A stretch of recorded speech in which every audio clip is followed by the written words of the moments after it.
quan vaig decidir ser alcaldessa, has de posar un número 2, home, perquè et doni credibilitat a la llista. I dius, perdó? Vull dir que sí, que això encara passa, I en algunes reunions allò, la típica frase, ai, podria ser el teu pare. I home, sí que encara trobes alguns vestigis, no? Jo més que exigir més, diria, doncs, bueno, que encara en alguns àmbits, no et diré que sorprèn, perquè jo crec que la gent ara ja no ho demostra, però que sí que encara hi ha algun moment que dius, encara ens queda el camí per recórrer, no? I el fet de ser dona i jove,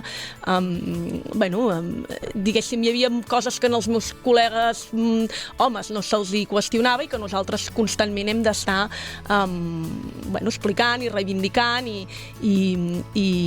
fent, no? I per tant això es nota i encara es nota. Jo crec que és una utopia això, és a dir, parlem de conciliar i no és veritat, no conciliem, és a dir, jo no concilio, no? És a dir, jo perquè tinc uns pares i unes sogres que m'ajuden i que són els que realment em permeten a mi poder a mi i a la meva parella dedicar-nos a les nostres vides professionals. Jo me'n recordo una de les coses de la meva filla, que quan estava malalta, ara ja no tant, però quan era petita volia la iaia, perquè és la que la cuida.